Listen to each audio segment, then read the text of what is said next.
이 시간에 하나님의 말씀 같이 보겠습니다. 41장, 창세기 41장 37에서 46절입니다.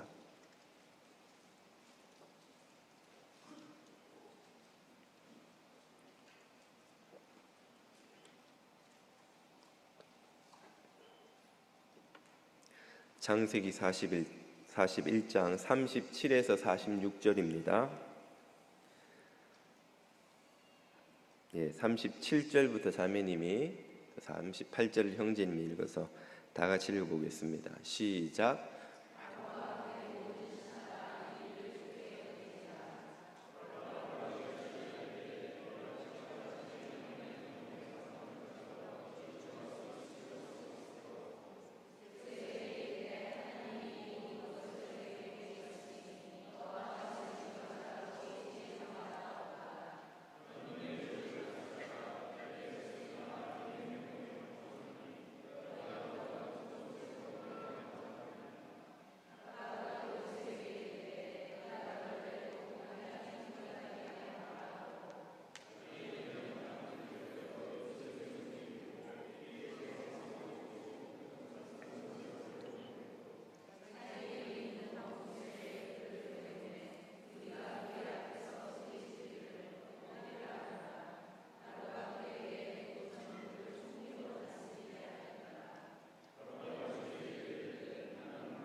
아멘.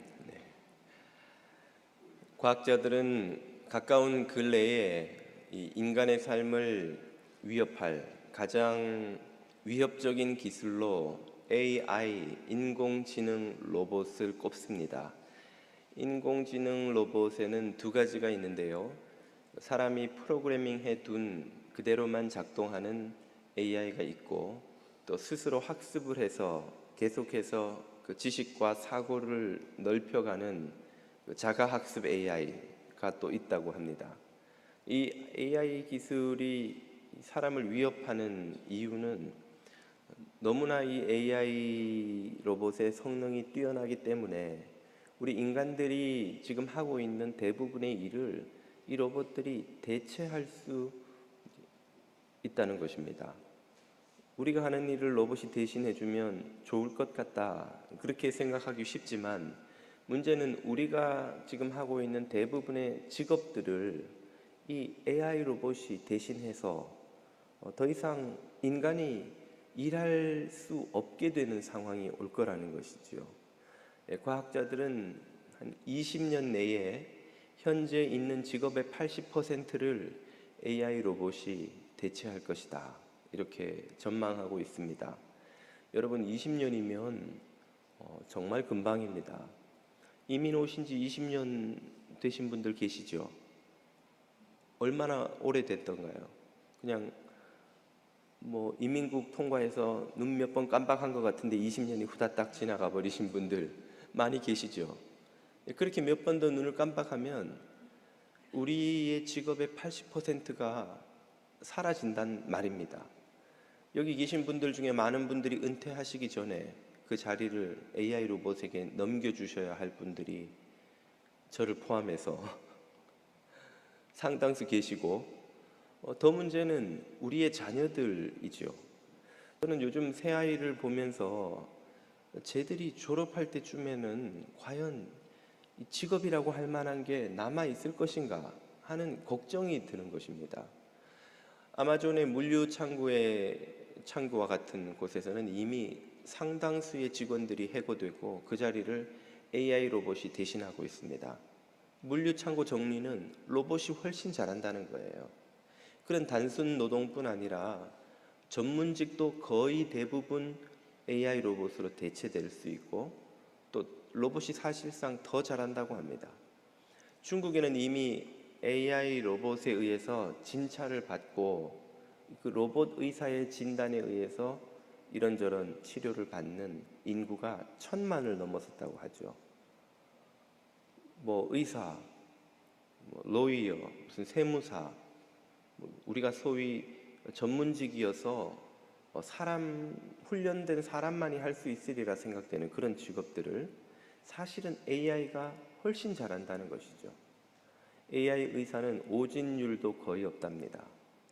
그리고 지금도 의사들의 진단은 대부분 기계가 스캔한 기계가 한 일을 보고 해석하는 것이거든요.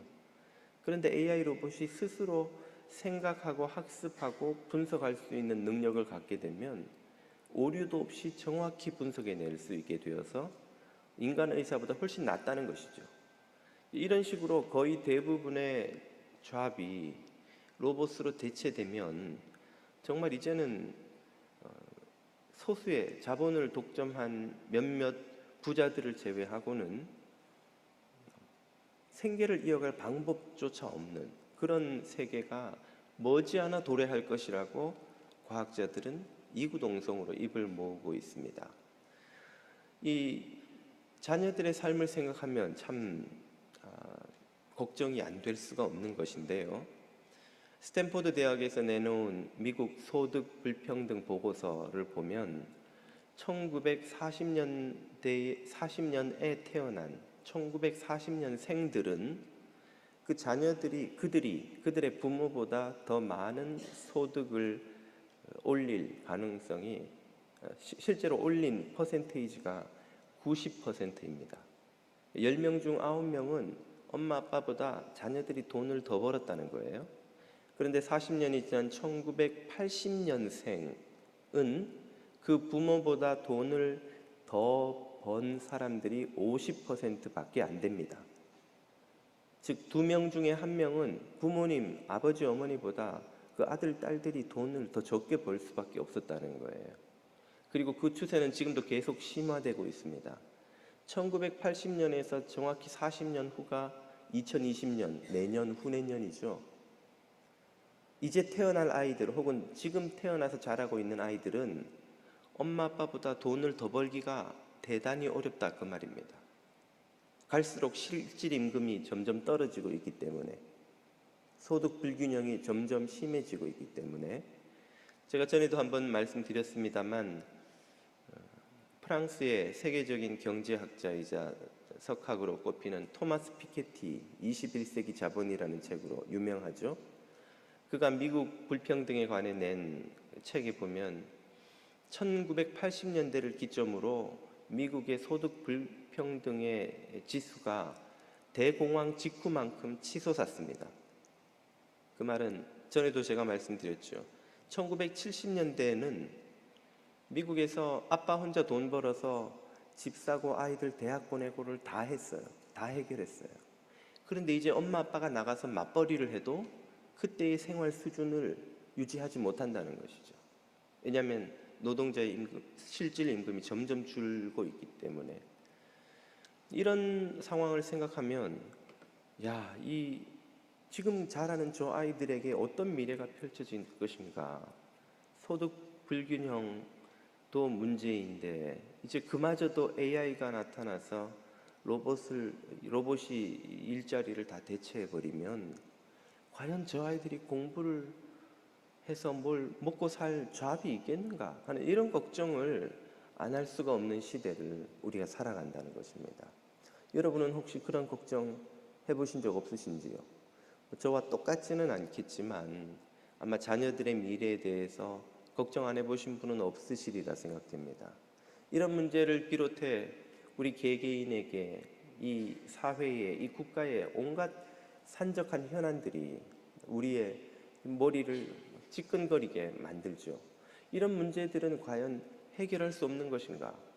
이런 시대에 살면서 우리 아이만 공부 잘해서 좋은 대학 가면 잘 살 수 있겠지라고 생각하는 것은 쓰나미가 오는데 우리 애는 수영을 잘하니까 괜찮을 거야 라고 생각하는 것만큼이나 순진한 생각인 것이죠. 조금만 강에서도 홍수가 나면 무슨 수영 선수도 그 급류를 이기지 못하고 빨려 들어가 죽어요. 빌딩을 무너뜨리는 쓰나미가 오는데 거기서 수영을 잘하고 못하고가 얼마나 차이가 나겠습니까? 별 의미가 없는 것이죠.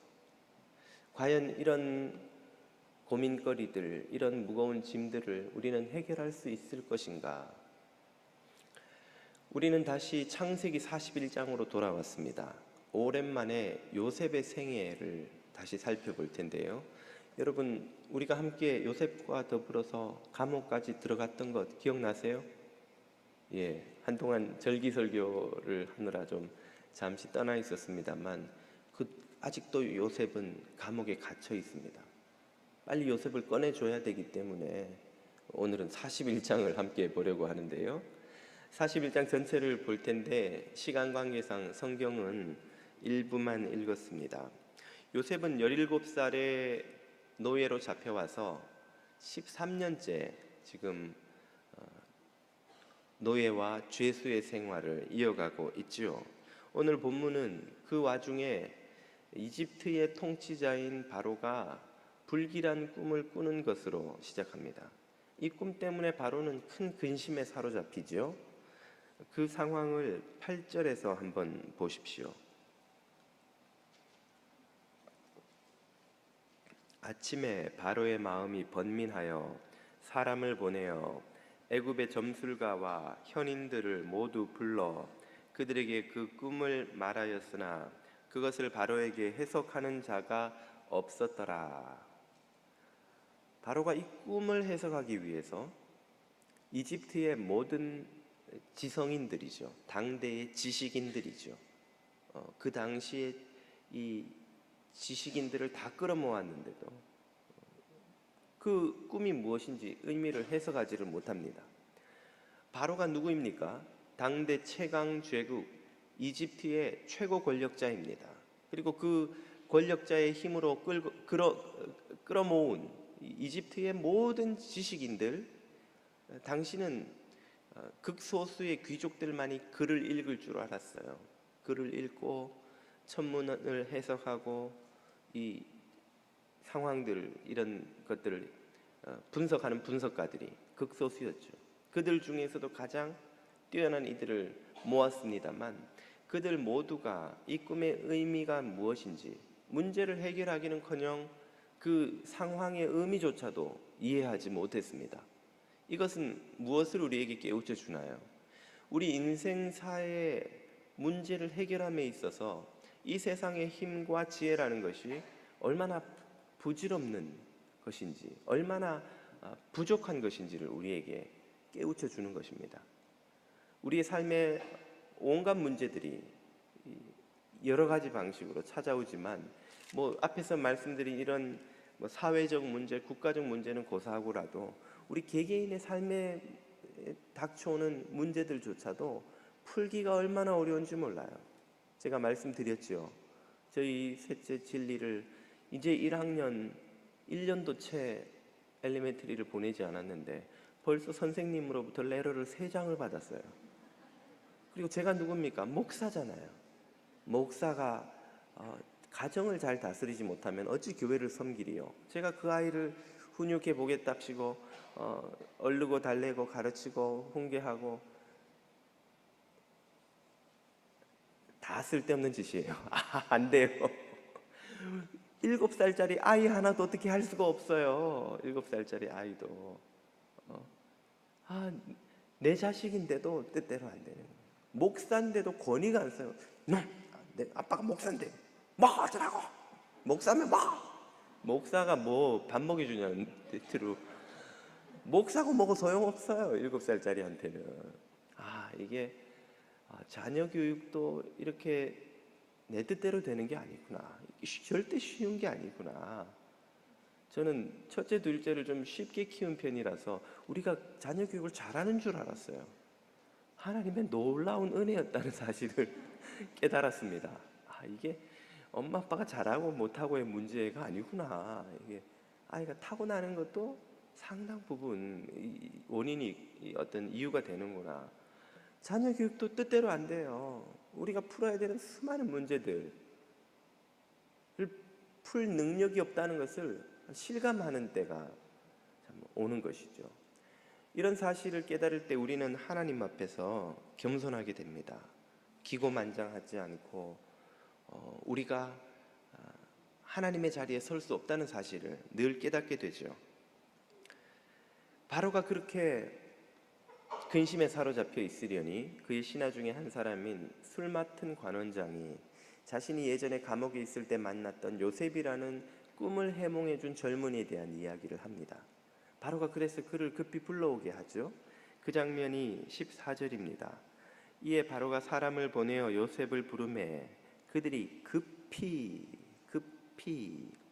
급히를 그들 입장에서는 급히죠. 이걸 요셉의 입장으로 바꿔보면 갑자기 예상치 못하게 라는 말이죠.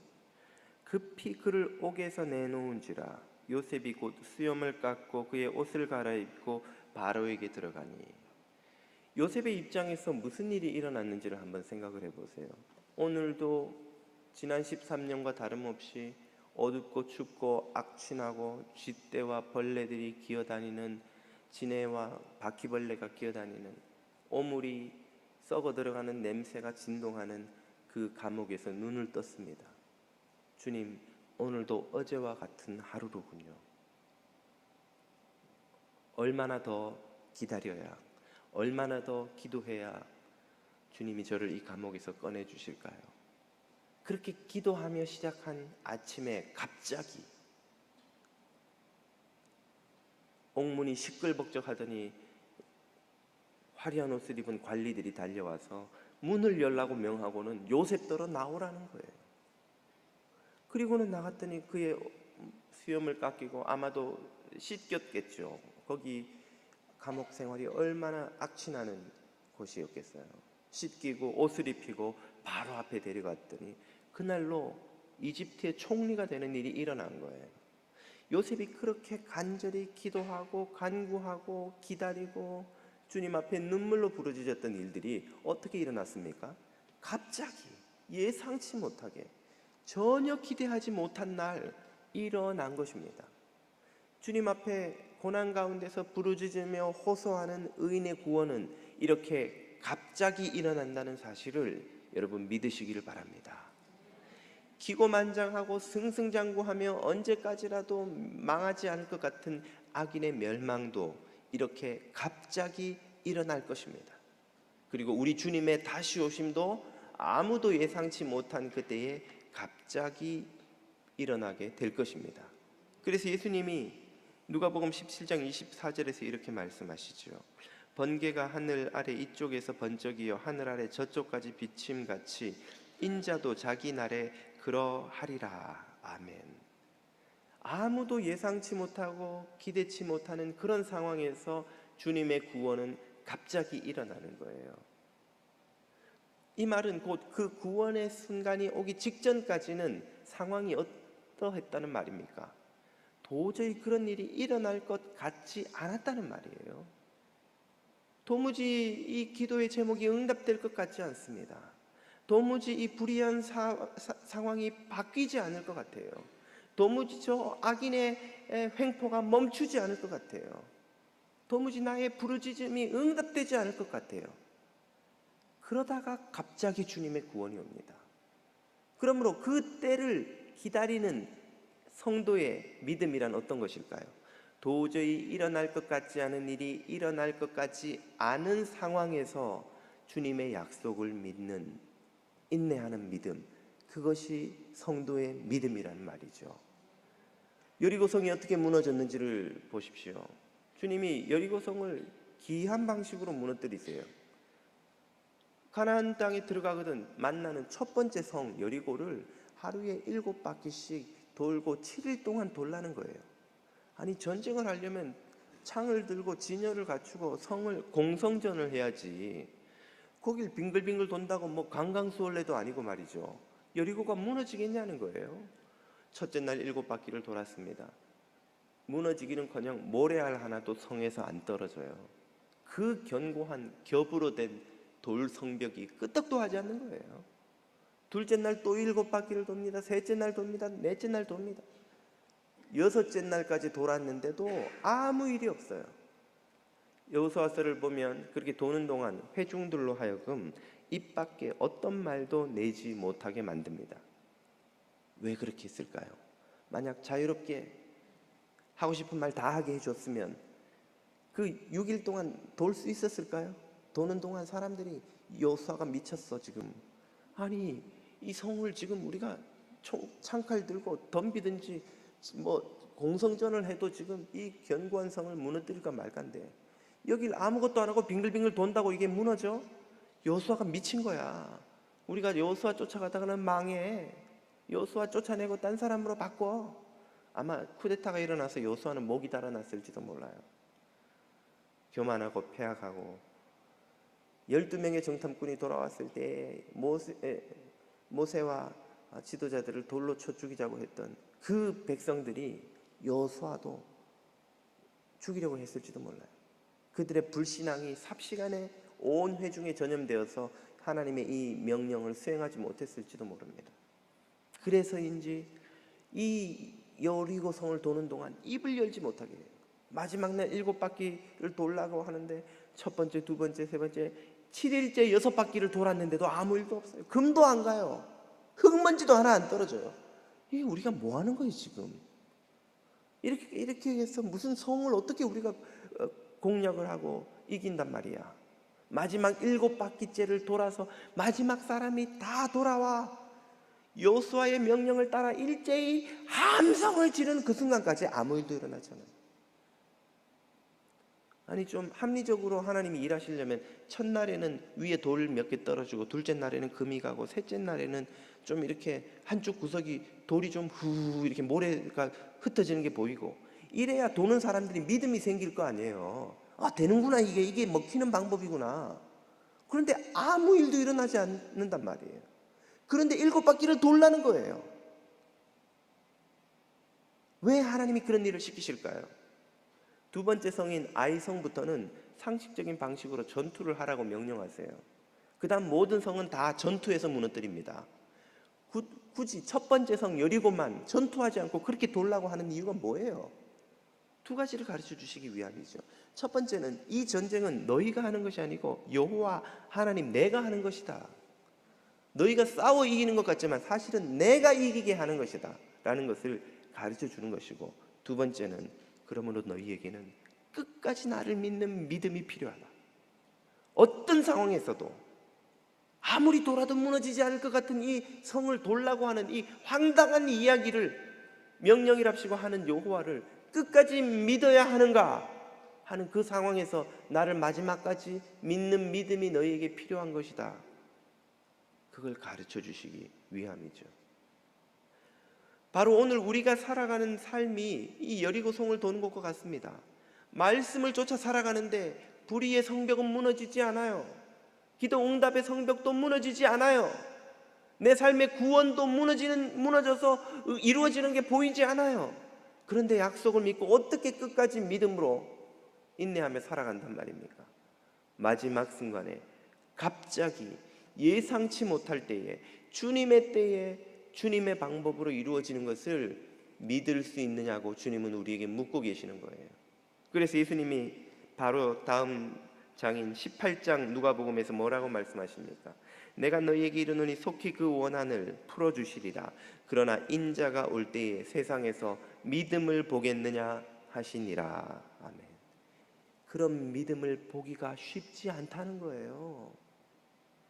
그렇게 믿겨지지가 않으니까 못 믿는다는 거예요. 제가 전에 말씀드린 기억이 납니다. 영화 암살의 마지막 장면 들으신 기억이 나죠? 이정재가 연기하는 독립운동가로서 일제에 간첩이 된 사람을 독립운동 투사들이 해방된 후에 찾아냅니다. 그리고 총을 들이대고 물어요. 왜 당신도 우리와 같은 독립운동가였으면서 왜 배신했냐고, 왜 일본에게 우리를 팔았냐고 물으니까 이정재가 그렇게 답하죠. 누가 해방될 줄 알았나? 예. 좀 비슷하죠. 누가 해방될 줄 알았나? 예. 누가 해방될 줄 알았나? 그게 사실은 일제 식민지 시절을 보냈던 대부분 우리 조선인들의 당시 대한제국, 망한 대한제국인들의 생각이었던 거예요. 세상은 이 강대한 일본 제국, 청나라를 무너뜨리고 저 러시아마저 러일 전쟁으로 무너뜨린 도무지 무너질 것 같지 않던 연전연승하는 이 일본 제국이 무너질 거라고는 아무도 생각을 못하는 거예요. 그 당시에 독립운동을 한다는 건 정말 기적 같은 믿음이 없이는 불가능한 일이에요. 아니 1, 2년을 식민지로 했어야죠. 10년, 20년을 했어야죠. 30년을 넘어가면서 한 세대가 지금 넘어가잖아요. 그러면 이 상황은 바뀌지 않는 거예요. 영원히 우리는 일본 황제의 신민으로 사는 거예요. 그런데 왜 부질없는 독립전쟁을 해서 패가 망신하고 목숨 위협당하고 고문당하고 재산 다 뺏기고 우리 자식까지 거지 만들 일이 뭐가 있습니까? 그 시대에 독립운동을 했다는 건 정말 믿기 힘든 믿음으로 독립을 기대하고 기다리고 하는 믿음이 없이는 불가능했던 일이에요. 그러니까 우리가 그들을 선각자라고 부르는 것입니다. 그들의 헌신과 희생을 기리는 거예요. 믿음이란 오지 않을 것 같은 해방을 오리라고 믿고 이루어지지 않을 것 같은 하나님의 약속을 이루어지리라고 믿고 어떤 상황 가운데서도 인내하는 것이죠. 그래서 바로 이 믿음을 주님이 찾으시는 거예요. 요셉은 13년 동안 바로 그 믿음으로 주님의 약속을 기다려온 것이죠. 오늘 저와 여러분은 이런 상황이라면 이제 하나님의 약속을 믿기 힘들다고 결론 내리신 그 자리에 혹시 도달해 계시지는 않는지요? 바로 그때야말로 우리의 믿음이 필요한 때입니다. 주님의 약속을 기대할 수 없는 상황에서조차 그 약속을 신실하게 붙들므로써 놀라운 방식으로 갑작스러운 때에 이루어 주시는 하나님의 구원을 경험하는 성도들이 다 되시기를 축복드립니다. 요셉은 바로 앞에 서서 이제 그의 꿈을 해석하기 시작합니다. 요셉의 첫 마디는 바로에게 누군가를 소개하는 것이었어요. 그 말을 들어보십시오. 16절입니다. 요셉이 바로에게 대답하여 이르되 내가 아니라 하나님께서 바로에게 편안한 대답을 하시리이다. 바로가 말하기를 내가 듣자니 네가 꿈 해몽을 그렇게 잘한다면서. 그러자 요셉이 하는 말이 이것이에요. 아니요, 제가 하는 것이 아니고 하나님께서 하시는 겁니다. 그리고는 하나님의 주관하시는 역사를 설명하기 시작하는데 바로가 귀를 쫑긋 세우고 그 요셉의 말을 한마디라도 놓칠까 귀 기울여 들어요. 여러분, 당대 최강의 제국의 최고 권력자가 금방 감옥에서 나온 죄수 따위의 말을 들을 이유가 무엇입니까? 아마 이집트의 모든 일이 아무 일 없이 잘 굴러갔다면, 바로에게 이런 근심과 걱정이 없었다면 요셉의 말을 듣기는커녕 이런 죄수 따위를 불러서 만날 일조차도 없었을 거예요. 그런데 지금 왜 바로는 그 죄수의 말을 이렇게 귀 기울여 듣고 있습니까? 그의 마음을 굳건하게 둘러싸고 있던 교만과 아집과 자부심과 불신앙의 성벽이 고난과 근심의 지진에 의해서 흔들려 무너졌기 때문입니다. 이 근심이 이 바로의 마음을 다 무너뜨렸어요. 그의 자부심을 무너뜨렸어요. 왕자로 태어나서 일생 왕이 되기 위한 교육을 철저히 받아오면서 자기와 같은 왕족들을 아니고는 인간 취급도 안 하는 그런 교만한 마음을 갖고 사는, 그래서 왕이 되어서 자신의 말 한마디로 사람의 목숨은 물론이고 이 제국의 운명도 좌지우지하는 것으로 아주 자부심이 하늘을 찌르고 있는 이런 황제가, 제국의 통치자가 왜 그 죄수의 말 앞에, 순한 고양이 앞에 생쥐처럼 귀 기울여 듣나요? 자신의 마음이 근심과 두려움으로 지금 무너져 있기 때문에 그래요.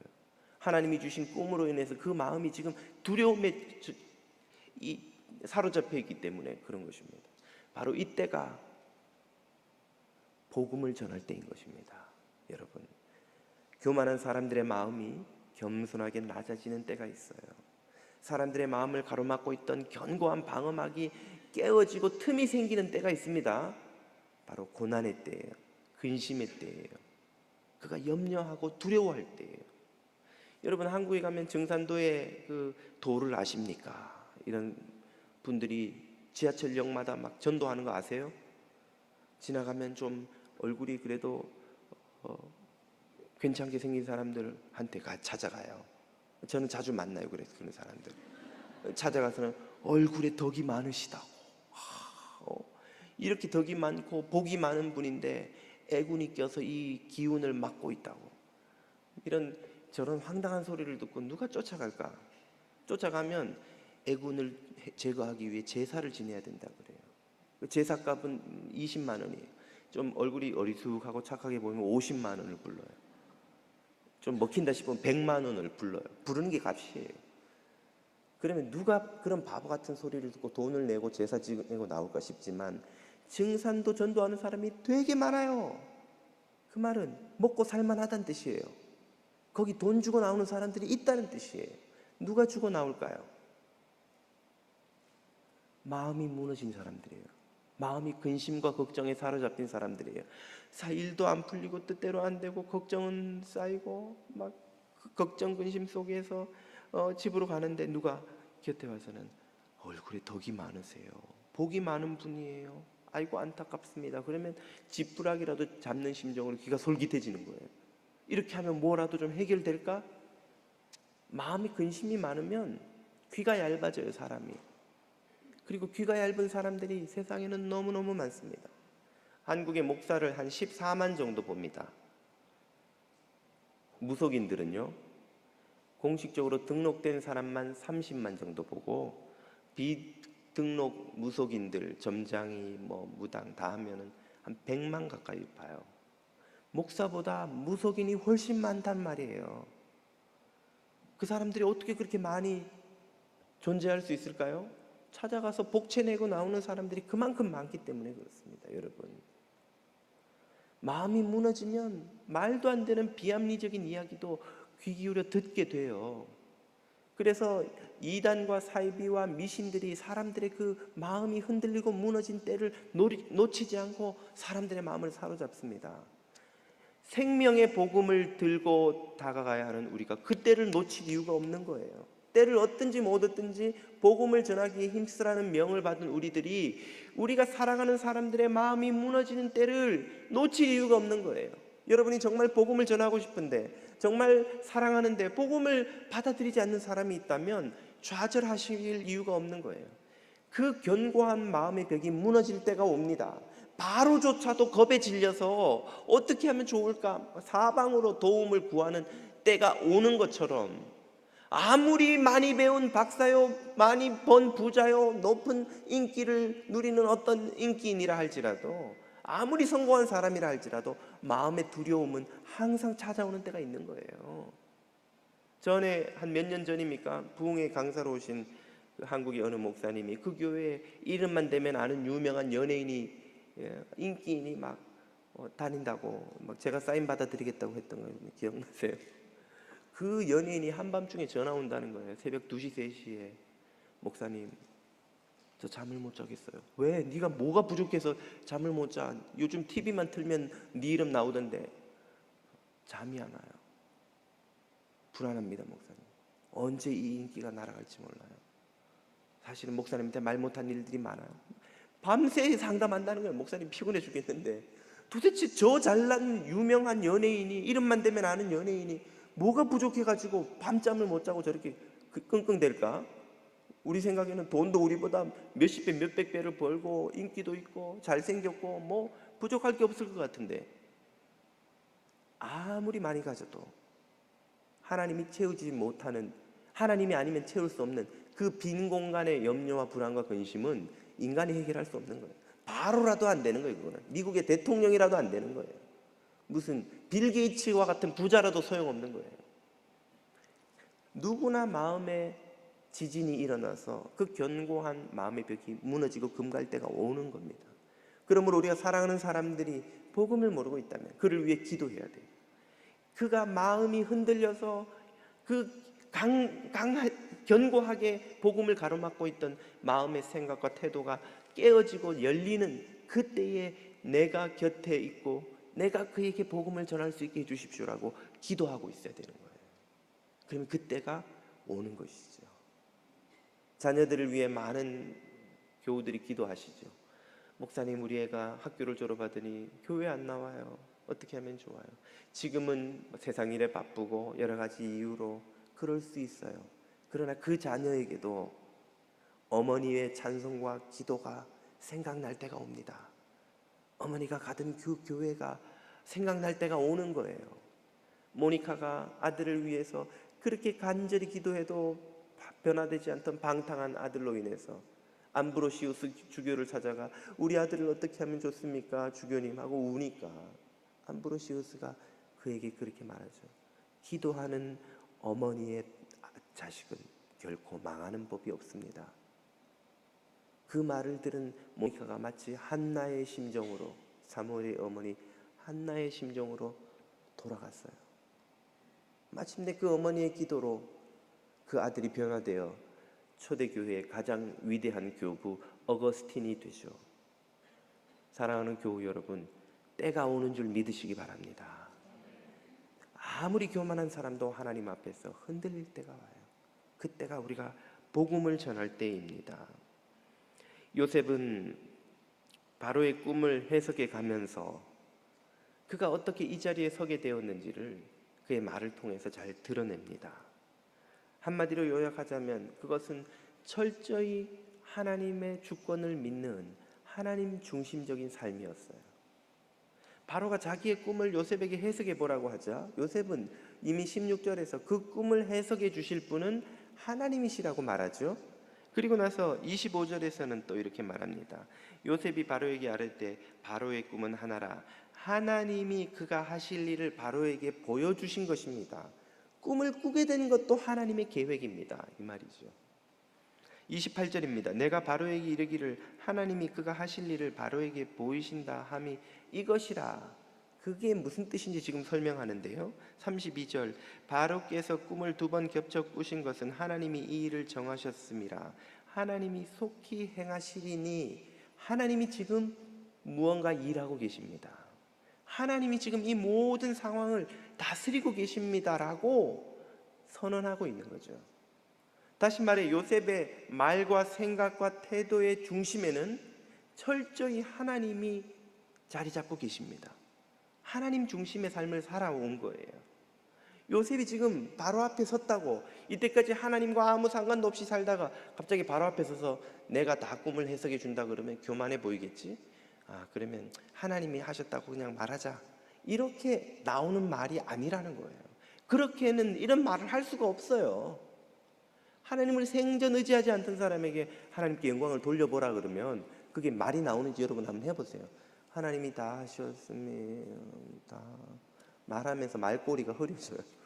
자신 있게 말할 수가 없어요. 요셉의 이 고백, 이 일관된 태도는 그가 지난 13년의 그 처절한 노예와 죄수의 삶을 어떻게 보냈는지를 보여주는 것입니다. 한마디로 그는 철저히 하나님을 의지하는 삶을 살았던 거예요. 한번 생각해 보세요. 요셉이 갑자기 이 꿈 해몽과 대안을 제시한 후에 바로에 의해서 이집트의 총리가 됩니다. 그리고는 이집트 전역을 다음 날로 바로 다스리기 시작해요. 즉시로 나가서 이집트 통치를 시작하잖아요. 여러분한테 지금 미국 대통령을 내일부터 시켜주겠습니다 하면 하실 수 있겠어요? 대통령은커녕 여기 타운 하나만 내일부터 맡아라 그래도 뭐가 어떻게 돌아가는 거야? 뭘 해본 게 있어야 하죠. 우리한테 맡겨준다고 우리가 할 수 있냐 말이에요. 요셉이 아무런 준비가 돼 있지 않다면 바로가 이집트의 총리를 너한테 시킬 테니까 네 마음대로 해라. 어떻게 해요? 하고 싶어도 뭘 알아야 하죠. 요셉은 13년 동안 하나님에 의해서 이 이집트를 다스릴 준비를 철저히 훈련받아 온 거예요. 그 힘겨운 노예 생활, 죄수의 생활을 하면서 매일매일 주님, 저에게 이 고난을 이길 힘을 주십시오. 너무나 아프고 얼마나 노예 생활을 하면 많이 얻어맞았겠어. 얼마나 모욕스럽고 얼마나 많은 욕과 저주와 비난과 무시를 당했겠어요. 얼마나 힘겹고, 노예에게 무슨 9 to 5가 있습니까? 뭐 휴식 시간에 휴게실에 가서 쉴 수가 있나요? 뭐 간식거리를 먹어가면서 에너지를 충전할 수가 있나요? 노예는 일 시키다가 체력 떨어서 죽으면, 병들면 그냥 갖다 버려서 죽이는 게 노예예요. 그런 힘겨운 삶을 살면서 매일매일 무릎을 꿇고, 주님, 이 어려움을 이겨낼 힘을 저에게 주십시오, 기도하면서 그 힘을 의지했던 거예요.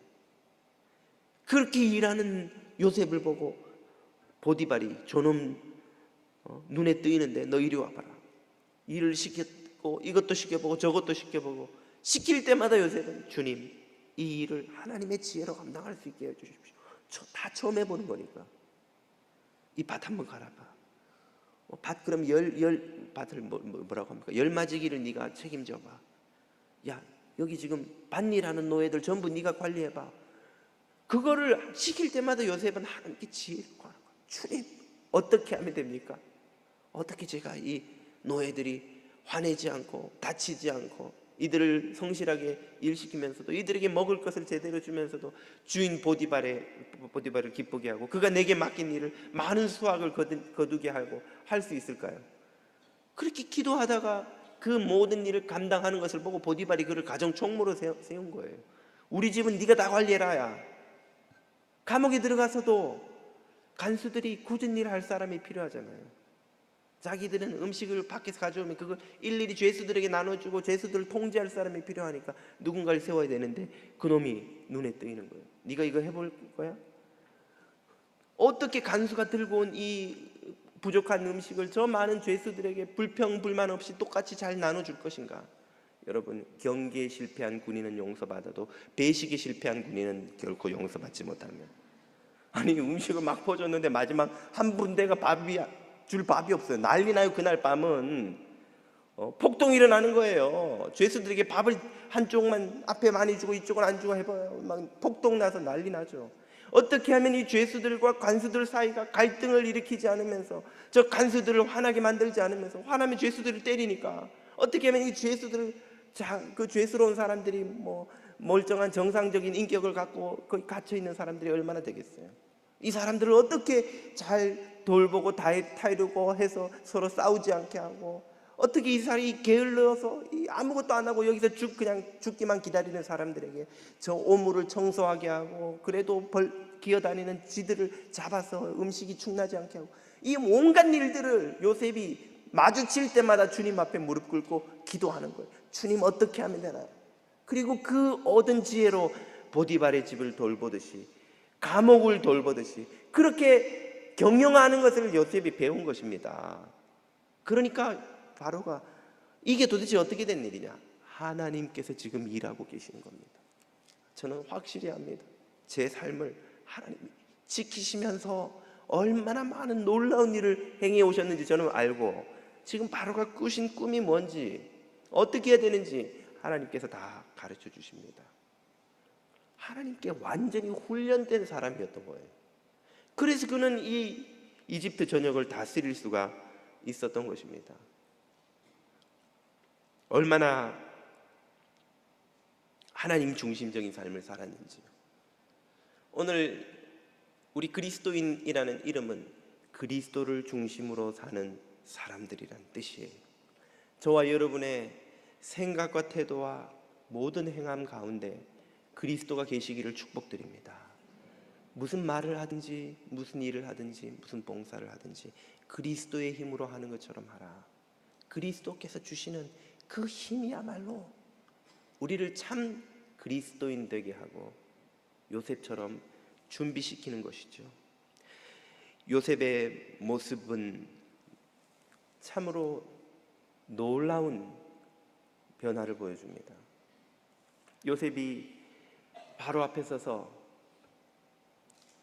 하는 이 모든 말들은 바로와 그 신하들을 감동시켜요. 이런 그들의 반응을 보십시오. 37절 이하입니다. 바로와 그의 모든 신하가 이 일을 좋게 여긴지라.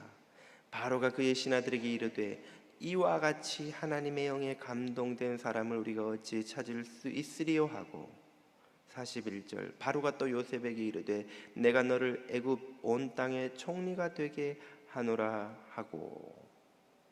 지금 이 감옥에서 나온 죄수가 하는 말을 듣고 바로와 신하들이 모두 탐복을 하는 거예요. 요셉은 지금 생각 없는 짓거림으로 주변 사람들을 다 불편하게 만들었던 그 철부지 10대가 더 이상 아닙니다. 여러분, 요셉이 어떤 소년이었는지 한번 생각해 보세요. 꿈을 2번 꾸고는 형들이 다 나한테 절하던데 아버지 어머니도 저한테 절하던데요 라는 말을 해서 그렇지 않아도 요셉에게 감정이 좋지 않은 형들을 아주 적개심을 품도록 만들어 버렸어요. 가만히 있어도 아버지가 우리는 들에 나가서 짱치면서 밤에 노숙하게 만들고 저 요셉은 채색 옷을 입히고 집에서 따뜻하게 편안하게 지내게 하는 것만으로도 형들은 지금 뚜껑이만큼 오픈되어 있는데 말이죠. 거기다가 그놈이 한다는 소리가 형들이 다 우리한테 절하던데요, 나한테 절하던데요, 그런 소리 듣고 기분 좋을 사람이 어디 있겠어요? 여러분, 우린 형들을 형들 잘못이라고 생각하지만 한두 형들이 요셉을 죽이려고 했으면 그 형들의 문제일 가능성이 커요. 근데 모든 형들이 다 요셉을 죽이려고 했다는 말은 요셉에게도 문제가 적지 않았다 이 말이에요. 요셉이 형들을 얼마나 불쾌하게 만들고 화나게 만들었으면 형들이 다 나서서 요셉을 죽이려고 그랬겠어요. 그런 철부지 요셉이 지금 당대의 권력자들과 지성인들을 앞에 놓고 그들을 주눅들게 만들어요. 요셉이 하는 말마다 그들이 귀 기울여 듣고 그렇소 그렇소, 우리말로 하면 아멘 아멘 아멘 하고 있는 거예요. 당신 뜻대로 하시오, 당신이 총리가 돼서 하고 싶은 대로 다 하시오 라고 응답하고 있는 거예요. 하나님이 요셉을 바꿔 놓으신 것입니다. 하나님 중심의 신앙이 요셉을 바꿔 놓은 거예요. 하나님은 지금도 저와 여러분을 바꾸어 놓고 계시는 줄 믿습니다.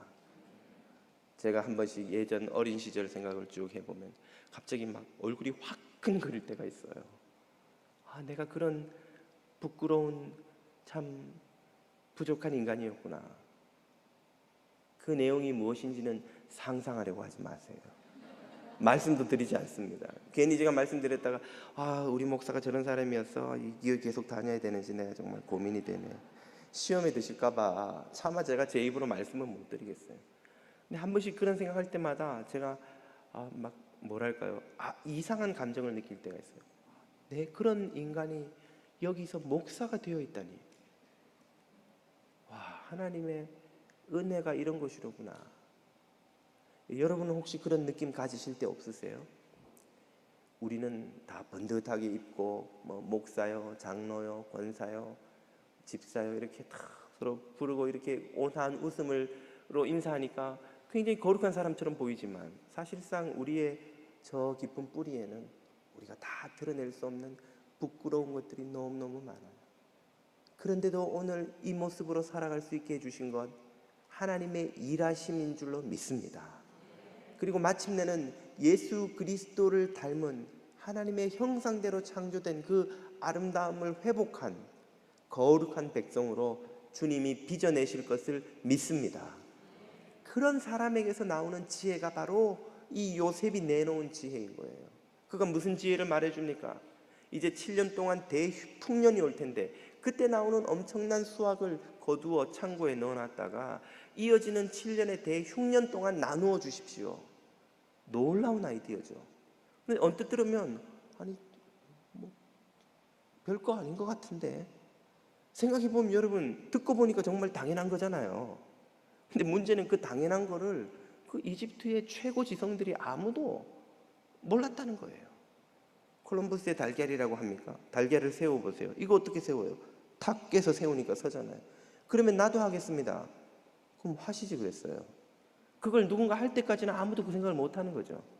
이 간단한 원리지만 이 요셉의 대안이 능력이 있었던 이유는, 위대했던 이유는 요셉은 그것을 실천하는 사람이었다는 거예요. 답이 뭔지를 알았을 뿐 아니라 그 답을 실천하는 사람이었다는 것이죠. 여러분, 세상에서 제일 어려운 것이 아는 것이 아니고 실천하는 것입니다. 성경적 재정교실을 여러분이 하시면 중요한 원리를 배워요. 여름에 겨울을 대비하라. 우리가 돈을 벌 때 돈을 벌지 못할 때를 대비해야 되는 거예요. 그런데 우리는 돈이 늘 내 수입이 부족하다, 좀 더 벌면 내가 여유가 있을 텐데 생각을 하지만 수입이 올라가도 절대 여유가 생기지 않습니다. 왜 그럴까요? 씀씀이가 따라서 커지기 때문에 그래요. 예전에는 싼 마트 갔더라면 이제는 퀄리티 있는 마트 가고, 예전에는 차 막 굴러가기만 하면 됐는데 이제는 편의장치도 중요하고 엔진도 중요하고 승차감도 중요하고, 자꾸만 눈이 높아지기 때문에 아무리 벌어도 우리들의 생활 수준은 여유가 생기질 않아요. 성경적 재정교실에서는 여름에 겨울이 금방 온다는 사실을 기억하라고 가르쳐요. 돈을 벌면, 수입이 늘어나면 그 늘어난 엑스트라 수입을 저축하고 투자하도록 가르치죠. 요셉은 지금 그걸 하고 있는 거예요. 그 간단한 원리를 실천하고 있는 거예요. 근데 우리들의 문제는 뭐냐? 알지만, 목사가 이렇게 말하니까 그거 다 알죠, 내가 그거 모르는 사람 같아요? 물어보면 다 압니다. 문제는 그걸 실천하지 않고 있다는 데 있는 거죠. 우리 그리스도인들이 10년, 20년 신앙생활하면 설교치고 새로운 설교 별로 없어요. 목사가 한 사람의 이 정신세계가 넓으면 얼마나 넓겠어요. 제가 7년 하고 안식년을 가지는 이유도 한 7년쯤 들으면 더 들을 게 없어요, 여러분. 그래서 1년 동안 좀 잊어버리시라고. 안 잊어버리신 것 같아요, 눈빛을 보니까. 뭘 똑같은 거 하면 다 기억을 하시더라고요. 우리가 신앙생활 오래 하면 어지간한 말씀은 다 알아요. 다 아는데 뭐가 문제냐? 아는 것으로 끝나는 것이죠. 실천하지 않는 거예요. 실천하지 않고 아는 것은 모르는 것보다 더 위험합니다. 더 위험해요. 선생된 자들아, 많이 선생되려 하지 마라. 너희는 하나님께 더 큰 심판을 받을 줄 아나니. 알고 행치 않는 것이 더 하나님 앞에서 꾸지람을 들을 일이에요. 위대한 능력은 실천에서 나오는 것이죠. 요셉은 실천하는 신앙인이었고 실천하는 지식인이었습니다. 요셉은 구약에 등장하는 가장 완벽한 예수 그리스도의 모델로 인정받습니다. 요셉이 이 이집트를 중심으로 한 근동 지방을 다 이 흉년 속에서 구원한 것처럼 예수 그리스도는 온 세상을 구원하셨죠. 그리고 예수 그리스도 중심으로 살아가는 성도들은 요셉처럼 세상을 구원할 구원자로 부름받을 때가 온다는 사실을 여러분 깨달으시기를 바랍니다. 세상이 우리를 바로가 요셉을 부르듯이 부를 때가 와요. 평소에는 교회 가자 그래도 말 듣지도 않던 친구가 어느 날, 야, 너 날 위해서 기도 좀 해다오. 기도를 부탁해요. 교회 가면 마음이 편하냐? 교회 가면 정말 좋으냐? 물어요. 교회에 관심을 가져요.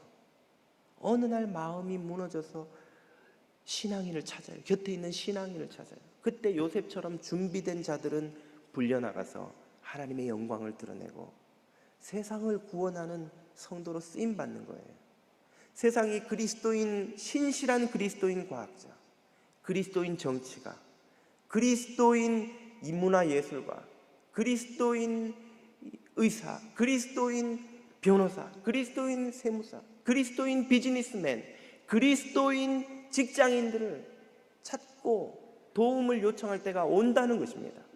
그때 우리가 준비되어 있지 않으면 몰라, 나도 내가 어떻게 관심 없어.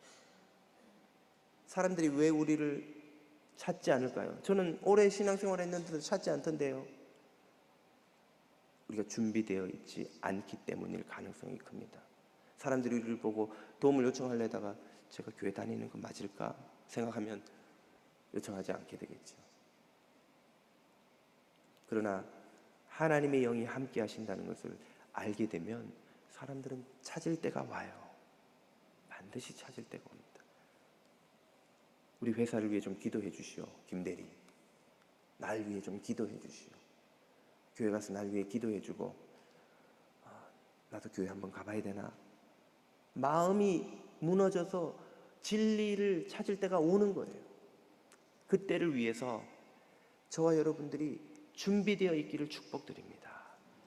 요셉과 같이 어떤 고난 가운데서도 그리스도 중심의 믿음을 갖고 인내하는 자들을 이 세상이 부를 때가 올 것이고, 그때에 준비되어 세상을 구원하고 치유하는 하나님의 일꾼으로 쓰임받는 저와 여러분 다 되시기를 축복드립니다. 기도드리겠습니다.